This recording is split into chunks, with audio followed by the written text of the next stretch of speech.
E cuscuz combina com teologia, rapaz? Oxe, desse é besta, bicho besta. Cuscuz combina com tudo.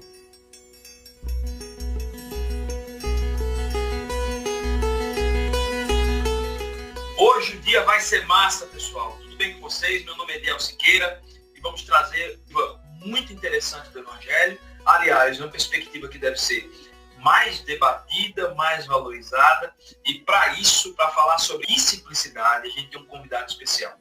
Pastor Carlos Queiroz, ou Pastor Carlinhos Queiroz, ou Carlinhos Peregrino. Enfim, é o nosso irmão, a gente tem um prazer, era um sonho, era um desejo muito grande do Cuscuzcast tê-lo aqui com a gente. Então, eu agradecer ao pastor Carlos Queiroz. Pastor, muito obrigado por estar aqui. Ode, é um prazer, uma alegria muito grande poder estar aqui com você nesse momento de partilha de vida, de socialização da beleza do Evangelho. E espero que seja uma inspiração, bênção para todos nós, para as pessoas que estarão participando com a gente. Muito legal ter a chance de participar com você desse momento. Grato pelo convite, fico muito feliz. Você já falou aí de dois grandes amigos, o Ivanzinho, que é um amigão de coração, peregrina comigo, e o Marco Gilson, que foi meu amigo aí de adolescência, de juventude. Eu sei que ele, seu professor, é tão legal, gente muito boa. Ok, pastor. Olha, para quem, o Ivanzinho, que o pastor Carlos Queiroz está falando, que já falou aqui com a gente no episódio sobre lava-pés, no episódio sobre movimento de convergência, nosso brother, eu quero agradecer ao Leo aí, meu irmão, por ter passado, ter estreitado essa comunicação aí entre a gente e o pastor Carlos Queiroz. Eu também, o Marcos Gilson Feitosa, foi meu professor na Universidade Federal, no curso de administração, na disciplina de metodologia científica. Lembrei que muitas vezes eu terminava a aula e a gente ficava conversando sobre vida, sobre o Evangelho, sobre como viver o Evangelho, e de uma maneira muito gostosa, muito simples e muito agradável. O pastor Marcos Gilson, que é sempre bom, um cientista sempre tem que ter um caderninho do lado para anotar coisas, às vezes aparecem insights, e realmente eu tenho até hoje de utilizar a ferramenta, né? Bloquinho, sempre tem um bloquinho do lado, né? Tem sido muito bom. Então, gente, e aí eu queria já lembrar para vocês, né? Já pelo menos há uns 15 programas aí, eu acredito, pelo menos uns 15 não, quase isso, a gente tem tido um áudio um pouquinho, a gente não tem gravado em estúdio, então peço paciência para que todos estejam sensíveis a esse momento de pandemia, né, e fez com que a gente fizesse em casa. Mas foi bom também porque a gente está tendo a oportunidade de fazer gravações online, né, como com o pastor Carlos aqui, e está sendo muito amigos que a gente vem fazendo também. Não estamos também fazendo parte com a palavra patroa, porque entendemos agora que não é momento para se pedir mantenedores. Pedimos para que vocês, o recurso que vocês tenham, invistam, obviamente, na sua comunidade de fé e também invistam em projetos, em pessoas que estão passando por dificuldades. Pedimos isso. Agora, se tiver sobrando, você pode entrar em contato com a gente no nosso Instagram ou por e-mail, cuscuzcast@gmail.com, tá certo? Você também pode se inscrever no nosso YouTube, o Cuscuzcast YouTube, porque lá já tem conteúdo exclusivo para o YouTube, além dos nossos episódios, também o áudio dos episódios, tá ok? Mas vamos aí para esse papo, para o episódio número 45, falando sobre Evangelho e Simplicidade, pastor Carlos Queiroz. Pastor, eu acho que o mais interessante é falar quem é o Carlinhos Queiroz. Olha, eu sou um nordestino, nascido no Ceará, mais especificamente em Fortaleza. Uma criança que nasceu numa família família pobre, né? Tinha o suficiente para a gente se alimentar, tinha o suficiente para proteger o corpo com as roupas rotas e muito simples, e tínhamos muito amor, muita graça de Deus, muita bondade de Deus, uma família solidária, uma família muito apoiadora, um pai e uma mãe encantadores, e acho que eles deixaram para mim o símbolo e o legado da coragem, o legado de viver a vida de uma maneira muito simples de se permitir batizado de firmeza e ternura. Eu agradeço muito a vida dos meus pais. Então, eu nasci, meu pai vem de uma família católica, meu pai, quando jovem, era de uma família católica praticante, minha mãe também. Meu pai veio para o mundo protestante aos 21 anos de idade. Então, quando eu nasci, eu já nasci nesse ambiente do mundo evangélico de vertente pentecostal. E depois fui aprendendo sobre a vida, participando da Aliança Bíblica Universitária. Depois por muitos anos, 27 anos, trabalhei com a Visão Mundial. Trabalhei com a Visão Mundial em Angola, sempre nessas investidas, vocação e missão no que diz respeito ao socorro aos necessitados e à luta e garantia por justiça, né? Foi muito mais nessa direção. Joia. Para quem não conhece, a Visão Mundial é uma instituição que tem por objetivo proteger crianças em situação de risco. Tem mais algumas mulheres também, né, pastor? Mulheres em situação de risco, pessoas que vivem em vulnerabilidade, em situação de risco, é isso mesmo. Pastor, então essa perspectiva, esse olhar, pensa simples, de uma vida simples, o senhor já pode dizer que com a influência dos seus pais, já começou pelos seus pais?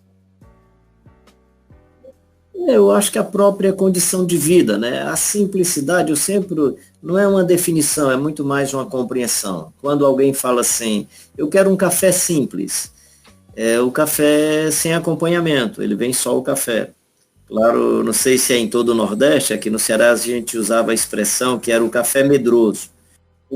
O café medroso, ele vem acompanhado. O café corajoso, ele vem sozinho, ele não precisa ser acompanhado. Então, quando alguém pede um café simples ou um café corajoso, ele está pedindo um café sem acessórios, um café sem presença de mais nada, senão a essência e a natureza do café. A pessoa vai sentir só o gosto do café, não vai sentir sabor de mais nada. Esse é o café simples, né? Então eu nasci numa família onde nós não tínhamos condições de ter acessórios. Nós não tínhamos, a casa era uma casa que garantia no máximo a proteção, e olhe lá, quando chovia um pouco mais, não garantia tanto a proteção. A roupa era roupa simplesmente para proteger o corpo. Ou você se manifestava a partir da sua essência, ou você não era nem visto porque era só você. Então eu acho que a própria história de vida, o modelo de casa sem muito acessório, o modelo de casa sem muita estrutura, fazia com que nós fôssemos só o que nós éramos na nossa essência mais profunda como seres humanos. O único par de sandália, o único par de sapato. Então, de alguma maneira, a sandália era tão rústica que não dava para ser muito percebida. O pé era mais visto do que a sandália. O corpo era mais visto do que a roupa. Então, eu sempre digo que a simplicidade é quando você consegue expressar, no máximo que você pode, a sua singularidade mais profunda e a essência daquilo que você é.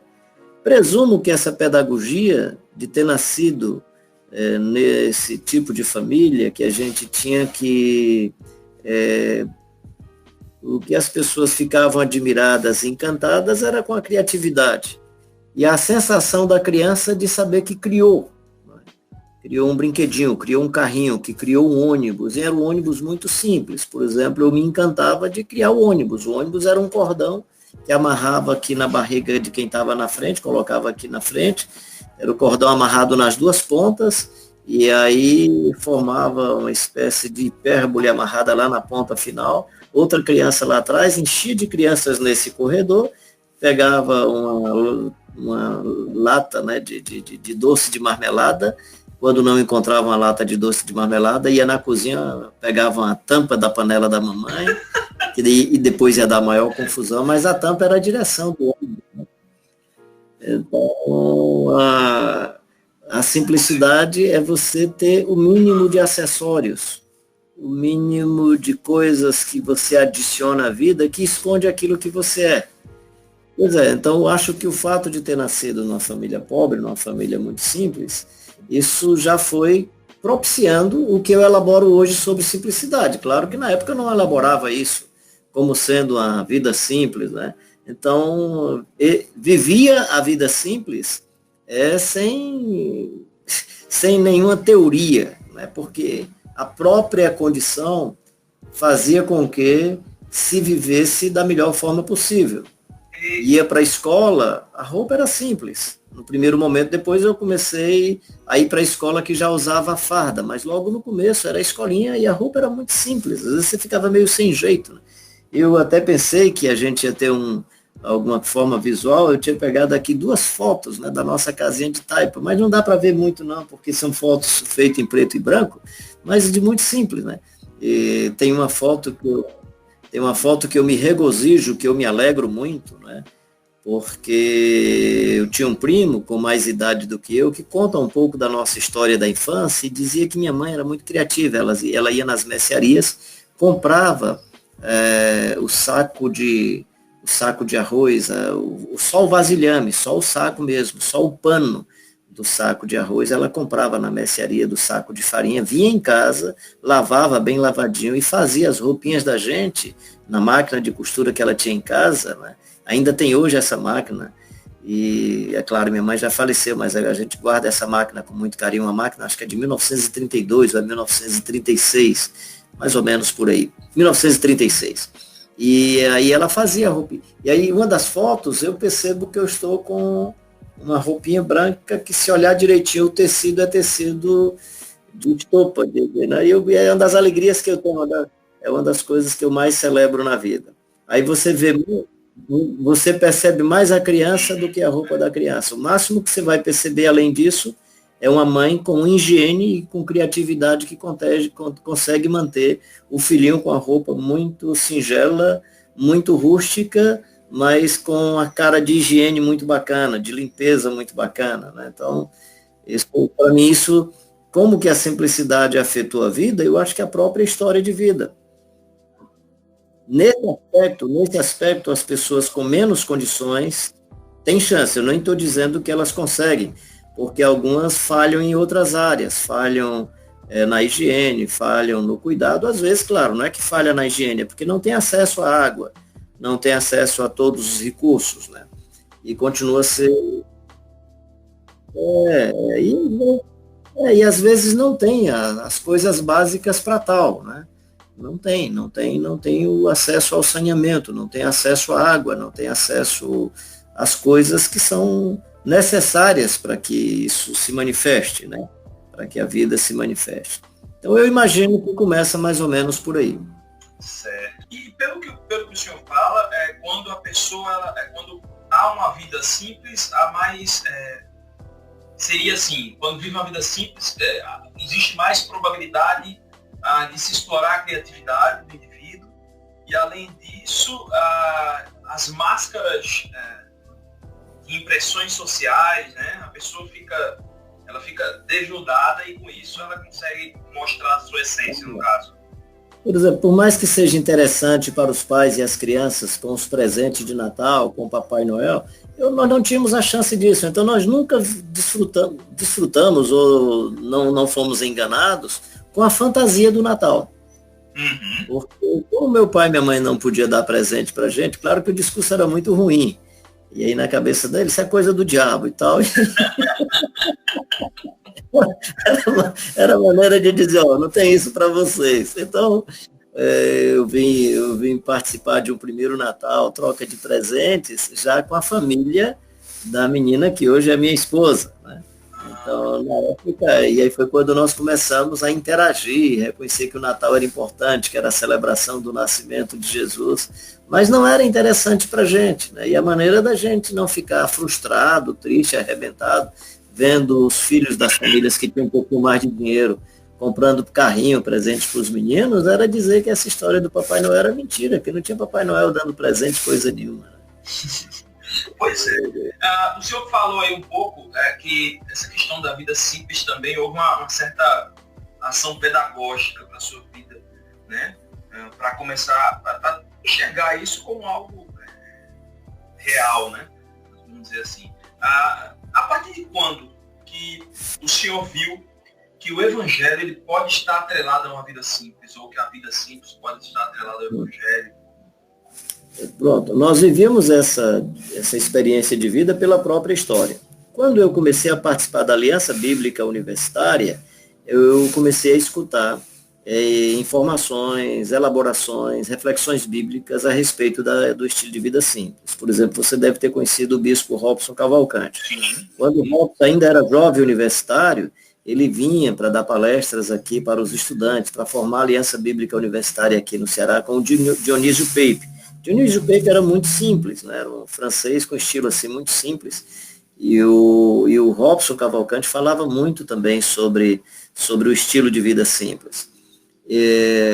Tanto, por exemplo, a viagem de Recife, Fortaleza e Recife, tinha uma empresa de ônibus que fazia esse percurso, e tinha o ônibus leito e o semileito. Para garantir o estilo de vida simples, o cara vinha de semileito, como por opção, não era porque não, era para garantir que vinha com o estilo de vida simples, porque fazendo a analogia com o jegue que Jesus montou, com a manjedoura onde Jesus nasceu, então era todo um discurso sobre isso. Não sei de onde vinha a influência dele, mas aí eu também fui influenciado pelos documentos de Lausanne. Depois de Lausanne, do Congresso em 1974, surgiram outros eventos, outros colóquios temáticos, né? Evangelização e responsabilidade social, Viva a Simplicidade era um dos outros temas, e nesse Viva a Simplicidade você tem toda uma elaboração bíblico-teológica sobre a beleza da vida do Jesus de Nazaré e a simplicidade do Evangelho. Daí, então, foram surgindo essas elaborações. Depois, participando da Visão Mundial, tinha sempre nos encontros da Visão Mundial, o pastor Manfredo convidava a Francis O'Gorman, que era uma ex-freira que trabalhou por muito tempo na comunidade da Rocinha, no Rio de Janeiro, e ela assumia um estilo de vida simples muito acentuado, muito aguçado, né? Era um compromisso muito visível, muito patente. Quando ela vinha para os nossos encontros, ela não queria participar em encontros que fossem em salão de hotel, por exemplo. Então, se ela fosse convidada, a primeira coisa que ela perguntava qual era o local que seria o encontro. Aí, quando falava, ela dizia, não, eu prefiro se tiver um outro local. Aí, a Visão Mundial tinha que arranjar um convento, pensar numa outra estrutura, e para o seminário, aí o ISEC do Seminário Batista, que era um anexo do Seminário Batista aí na avenida ali próxima à Igreja da Capunga, né? Sim, Rua Padre Inglês. Rua Padre Inglês. Então tinha que ir para um estilo mais simples. Muitos encontros que a gente fez aí no Recife, com a presença da Francis O'Gorman, um dos critérios era o local que a gente iria fazer o encontro. Então, a presença dela foi influenciando toda a equipe. De tal forma que, por algum tempo, eu comecei a ter dificuldade quando eu pensava em comprar o carro, qual era a marca do carro, que estilo de carro. Era tão forte essa presença da senhora. Depois conheci também o padre José Comblan, mas isso já é numa outra fase da vida. A Francis O'Gorman, não, foi bem no começo aí do meu ministério, isso afetou muito, me inspirou profundamente. E do ponto de vista de literatura, depois, por exemplo, a literatura já na sistematização e consolidação das ideias, o livro do John Stott, né? Evangelho Puro e Simples. Aquele livro é fantástico. Evangelho Puro e Simples. Com certeza, muito bom. Deixa eu fazer uma pergunta. No caso, a vida simples, defendida pelo senhor, ela se assemelha ou ela seria igual à vida monástica? Não, porque não que a vida monástica não seja simples, mas eu não conheço tudo do mundo monástico, né? Já tive alguns momentos de ficar 3 dias em alguns locais, em alguns mosteiros e tal. Acho que é um estilo muito interessante. A única limitação que eu percebo, na minha falível opinião, é que é um ambiente mais enclausurado. Você não se contamina com o mundo lá fora, se fecha no seu mundo, com alimentação simples, com habitação muito simples, local onde se dorme com estilo muito simples, mas fora do contexto. Nesse aspecto, eu acho que os franciscanos propõem um caminho mais interessante, porque ele vai para perto do necessitado, ele está junto do outro. Não estou dizendo que alguns da vida monástica também não se aproximem desse outro, mas a própria ideia do monasteiro é de um isolamento das maldades e do mundo do lado de fora, que tem o seu valor, tem o seu papel e cumpre uma tarefa histórica também interessante, né? Mas pensando, digamos aí, nesses segmentos do mundo católico, nas ordens do mundo católico, acho que nesse aspecto os franciscanos sinalizam de forma mais contundente e de forma mais profunda o estilo de vida simples. Certo, certo. Olha, pastor, muito tem se falado na questão, se fala muito, e a gente sabe muito bem, na questão da vida de excelência, que a coisa para Deus tem que ser excelente, a coisa para Deus tem que ser do bom e do melhor, né? E muitas vezes essa ideia de simplicidade para alguns não seja muito bem traduzido, é traduzido como algo feito de qualquer jeito.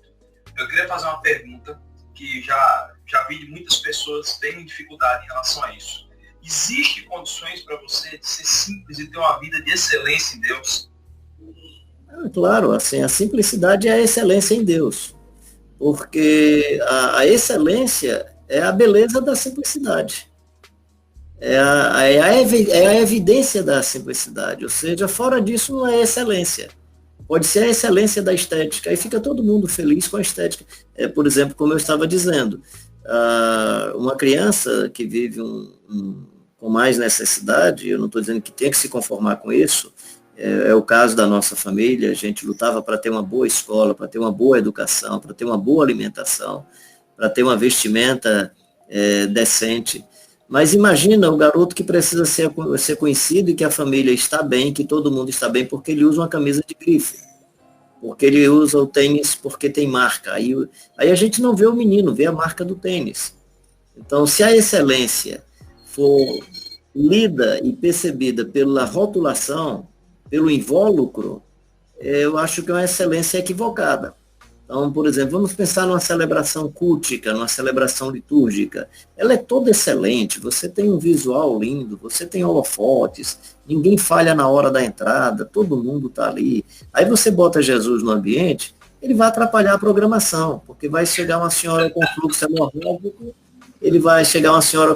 hemorrágico, e ele muda a agenda. E aí ele atende a senhora e cura a senhora, aí vai passar um ceguinho gritando, Jesus, filho de Davi, tem misericórdia de mim. Aí ele rompe com a liturgia, com o discurso que estava estabelecido, com o roteiro, com a agenda que estava estabelecida, para exercer a excelência da sua vocação e da sua missão. Então, se nós pensarmos em simplicidade, evangelho e a excelência de Deus, tem uma confluência. Então não dá para pensar assim, dá para viver a excelência do Evangelho e a simplicidade? É só isso que é. Né? É só isso que é. Se é a simplicidade do Evangelho. O que é, porque eu estou entendendo, né? E é isso mesmo. A excelência é tudo aquilo que está para além do regular, para além do medíocre. E aí, uma simplicidade excelente é a simplicidade vivendo a sua plenitude. Então Jesus viveu a excelência da simplicidade. Verdade, meu irmão. Verdade. É interessante porque a gente às vezes tem a oportunidade de conversar com alguns amigos e irmãos e de repente eles falam assim, olha, nosso Deus é um Deus de excelência, essa frase é bem típica, né? E ele não aceita qualquer coisa, como se o simples fosse isso. Qualquer coisa. Isso. Aí, é isso. Esse Deus que está sendo divulgado, ele não aceita, por exemplo, que o filho dele entrasse de jegue em Jerusalém.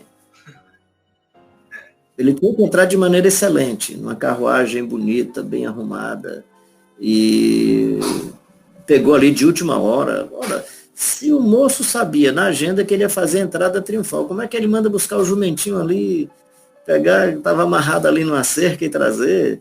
Devia, para ter excelência nesse sentido das nossas programações, era trazer o jumentinho antes, dar um banho no jumentinho, deixar todo arrumadinho. Mesmo que fosse o jumentinho, teria que estar tudo bem organizado. Nada contra a organização. Né? Uma entrada toda ornamentada, entendeu? Então, a excelência de Deus na vida quebra os nossos roteiros e as nossas agendas. É aquela coisa, né, pastor?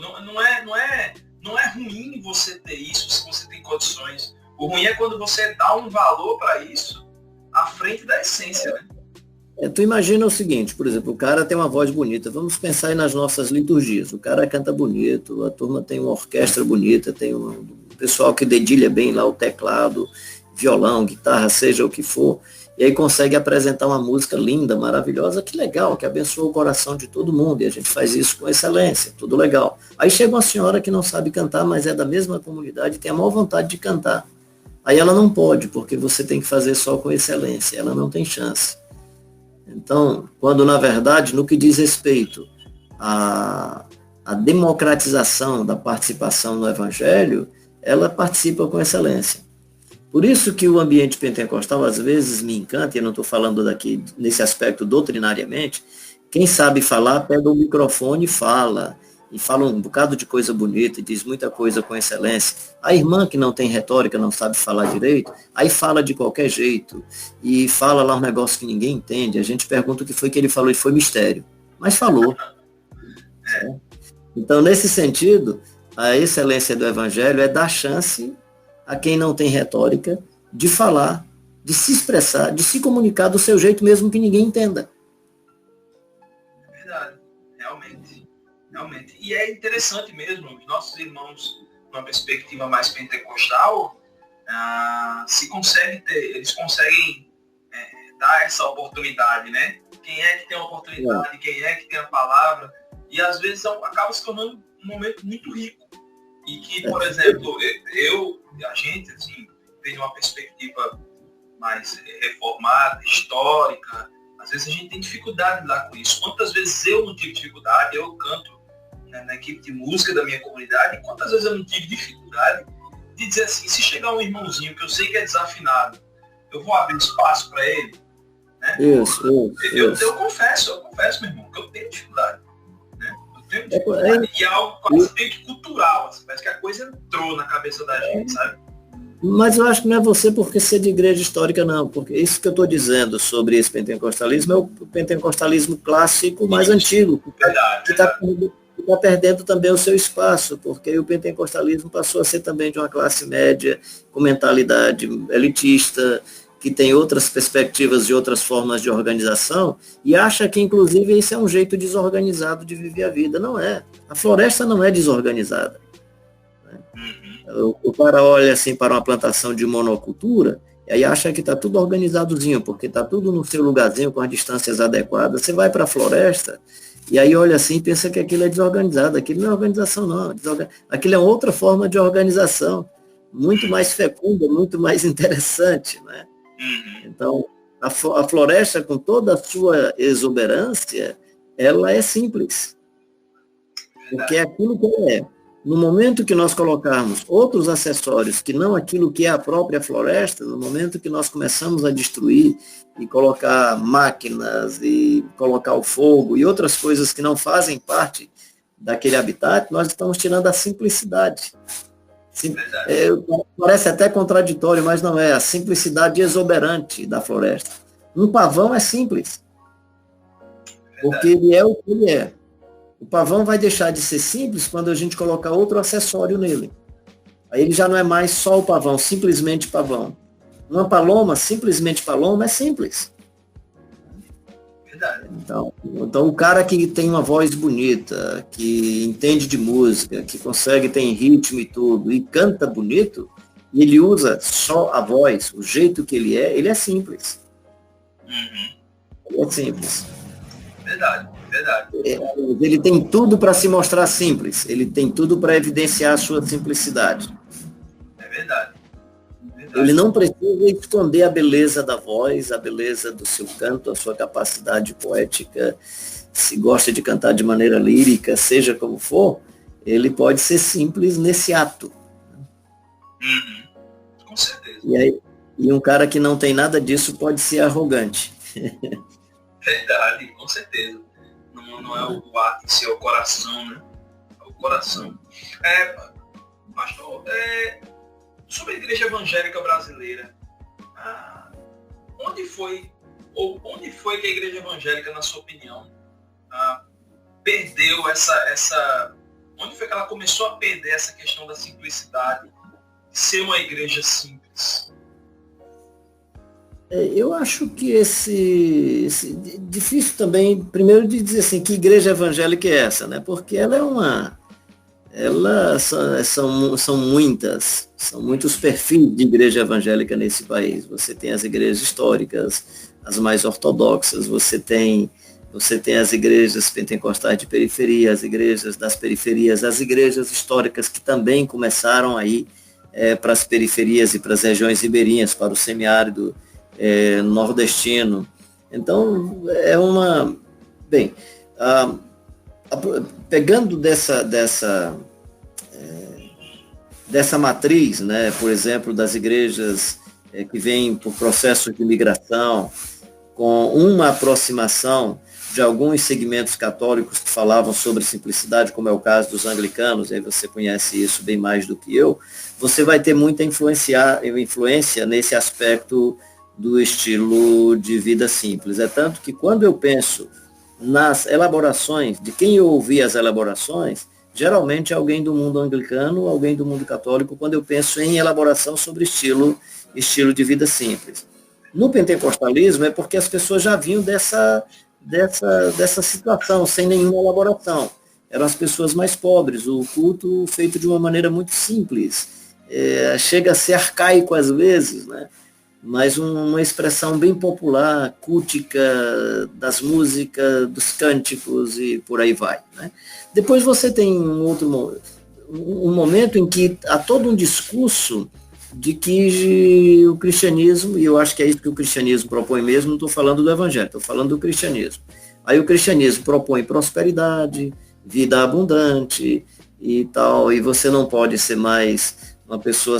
Eu ouvi há poucos dias uma senhora muito querida, né, cantando a música, ela ouviu num desses rádios, Jesus não é brega, né?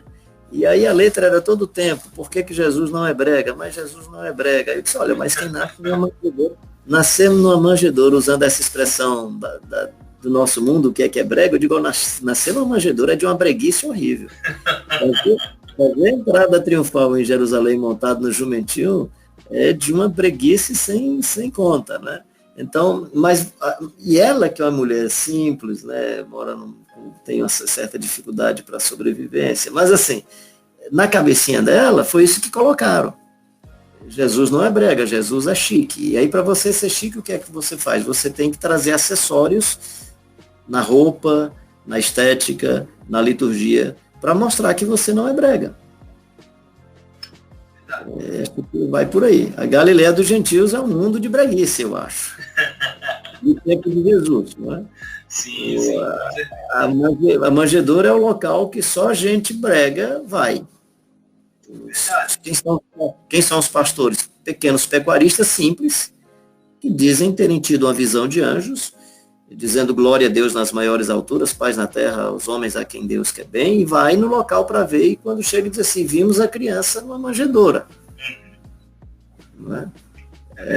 Então, o discurso vai propondo um outro tipo de cristandade que, no meu entendimento, não parece com essa cristandade no seu nascedouro marcada pelos fermentos do Evangelho. Então, quando tem os fermentos do Evangelho e a inspiração na vida do Jesus Cristo de Nazaré, a elaboração e a compreensão da simplicidade, eu acho que se aprofunda muito mais. Sim, verdade. Pastor, uma última pergunta.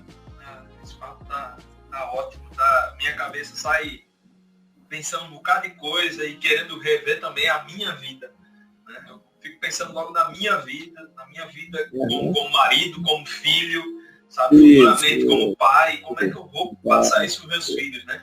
Mas assim, qual seria assim, ou o principal, ou os maiores, o maior legado, ensinamento que uma vida simples pode proporcionar ao cristão? Eu acho que é viver a vida com a maior naturalidade possível. Nós temos um corpo e por conta desse corpo, a nossa essência mais profunda, para existir, precisa do corpo. E o corpo vai dialogar com o meio ambiente. E aí, nesse diálogo, se eu não consumo muitos acessórios, eu dou direito ao outro de viver. Então, um dos legados é pensar na não acumulação de bens, porque quanto mais bens você acumula, mais acessórios ficam no seu entorno, e essa é a essência da vida, se esconde ou é abafada debaixo do acessório. Seja o acessório, a estética com que se veste, o tipo de transporte que a gente usa, os discursos arrogantes e prepotentes que vão se elaborando, né? Então, acho que um legado que a gente pode deixar é de viver a vida na sua essência mais profunda. E, para mim, nesse aspecto, o perfil é o Jesus Cristo de Nazaré, que viveu a plenitude da vida sem nada possuir. Como diz o saudoso poeta Joia Júnior, a manjedoura onde ele nasceu não era dele, era emprestada. O jegue que ele montou e fez a caminhada não era dele, era emprestado. O lugar onde celebrou a ceia não era dele, era emprestado. Então imagina um ser humano que vive nesse mundo de maneira tão plena, e mesmo sendo o Senhor de toda a história e Senhor de todas as coisas, vem para esse mundo para nos ensinar um estilo de vida onde tudo que ele usa é emprestado. Olha que legado. Até a cruz não era dele. Nem o túmulo, nada era dele. Nada era dele. Né? Então, um legado extraordinário. Dizer para a gente que a vida pode ser conduzida, pode ser praticada, pode ser autoalimentada e vivida na sua plenitude, sem acessórios, sem capas, sem sombras e sem imagens adicionais, porque ela é suficiente em si mesma quando visitada pela graça de Deus, quando visitada pelo amor de Deus, quando visitada pela justiça de Deus e quando invadida pelo Espírito Santo, Deus invisível que habita nos seres humanos. Amém. Pastor, vamos aí para as dicas. Só um outro detalhe. Né? Eu presumo que uma outra coisa do ponto de vista psicoemocional muito salutar do estilo de vida simples é menos ansiedade. Verdade. Não, porque o texto diz assim, os olhos são a lâmpada do corpo. Se os teus olhos forem bons, todo o teu corpo será luminoso. Aí depois diz assim, não podeis servir a Deus e as riquezas. Porque ou você agrada a um Deus, ou você agrada a riqueza, ou agrada a Deus. Logo depois dessas duas premissas, sobre os paradigmas da interioridade, que são os olhos, e sobre a riqueza, diz assim, não andeis ansiosos por coisa alguma. Eu acho interessante porque na sequência vem a ansiedade. E aí o estilo de vida simples, ele de alguma maneira nos descarrega de ansiedades desnecessárias. Verdade. Pastor, dicas culturais, o que o senhor poderia compartilhar aqui para a turma que escuta o nosso podcast, para a nossa pequena audiência mais qualificada, interessada em coisa boa? O que o senhor indicaria? De que? De culturais, um livro, filme, ou atividades? Tá. Filme que me impactou muito. Eu tenho 3 pelo menos assim na minha cabeça, me vindo agora aqui. Luta por Justiça. Eu acho que nesse momento de acirramento contra as pessoas mais à margem da sociedade, desrespeito em vários lugares às etnias negras, né? E eu acho que a gente precisa aproveitar desse contexto e dessa situação para reafirmar as nossas posições a favor da justiça. Acho que Luta por Justiça é um filme muito interessante, de um jovem negro norte-americano que faz direito e se propõe a defender os negros que são injustiçados na jurisprudência norte-americana. E é em cima de fatos verídicos, é um filme muito interessante. Gosto muito do Quarto Sábio, ou O Quarto Mago, né? Que é um filme também muito legal. E sempre que eu assisti esse filme, eu assisti assim, com amigos, fazendo um bloco de discussão depois do filme. Acho o filme A Missão muito interessante, com Roberto De Niro. Eu acho que é um livro muito interessante também. E para entendimento de paradigma, eu gosto das Pontes de Madison. Esse livro é muito bom. Eu acho que é um filme interessante para que as pessoas possam compreender melhor como é que são, diante de uma única situação, quais as várias formas de percepção e de posicionamento diante de uma única situação. Para entender esse contexto brasileiro, os livros que me ajudaram muito foi Formação do Povo Brasileiro, do Darcy Ribeiro, Raízes, muito bom, Raízes do Brasil, do Sérgio Buarque, né? Não tem como a gente não entender tudo isso a partir de Casa Grande e Senzala. Então, acho que do ponto de vista das literaturas, gosto das literaturas do Jorge Amado, né? E na minha adolescência e juventude, não sei se porque eles eram do meu Ceará, gostava muito de José de Alencar, né? Iracema, Guarani, ler Raquel de Queiroz para mim era muito interessante, né? Mas só um instantinho, só um instantinho. Vai lavar, pede a mamãe para lavar. Eu estou aqui na live. Tu não grava essa parte, não. Isso é a simplicidade. Vovô, pisei em bosta de galinha. Olha só o que é viver a vida simples. Não permitir que a bosta fique agregada ao pé. Pois é.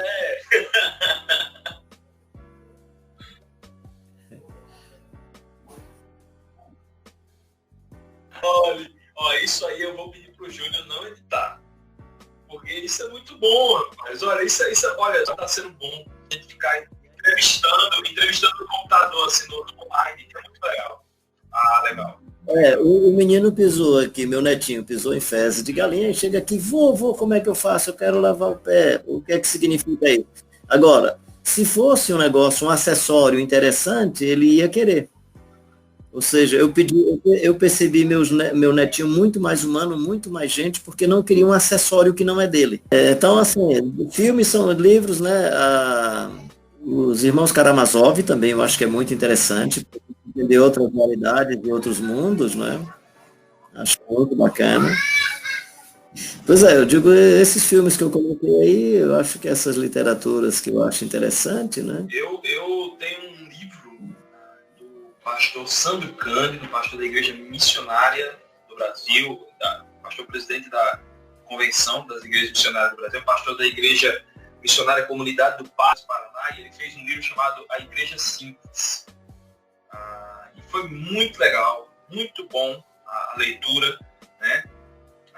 Disso, e ele compartilhando algumas experiências dele, ele que na presidência, mesmo estando presidente da denominação dele, ele optou por sair da sua equipe pastoral de uma igreja grande para iniciar um novo trabalho numa cidade que ainda não tinha esse trabalho, né?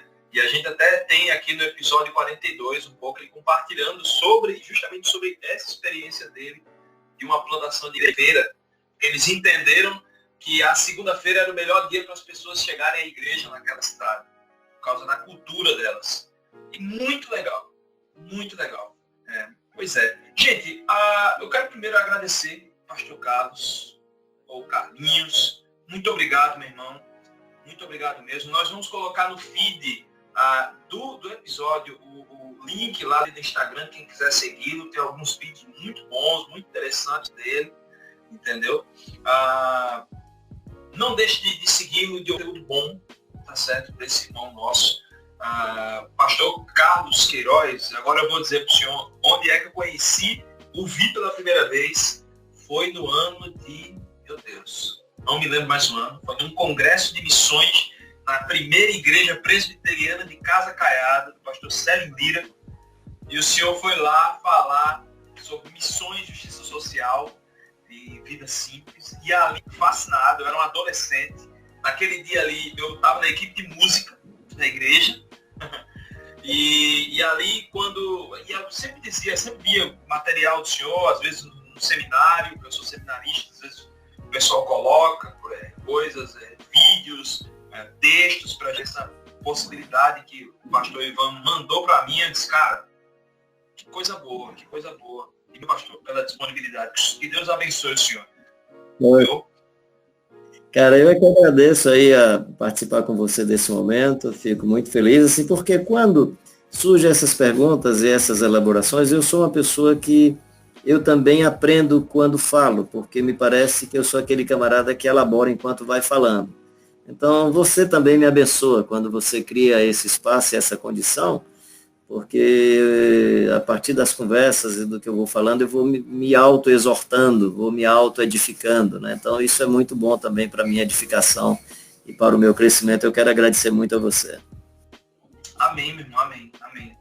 Deus nos abençoou. Legal. Com esse bate-papo maravilhoso, simples, tranquilo, e que se não fosse o tempo do programa, para vocês não ficarem enjoados da gente, eu iria continuar aqui mais uma, pelo menos. Eu só ia pegar um cafezinho preto, como diz no Ceará, é café medroso, né? O café sozinho, o café sozinho é corajoso. Ah, pronto, eu gosto do corajoso.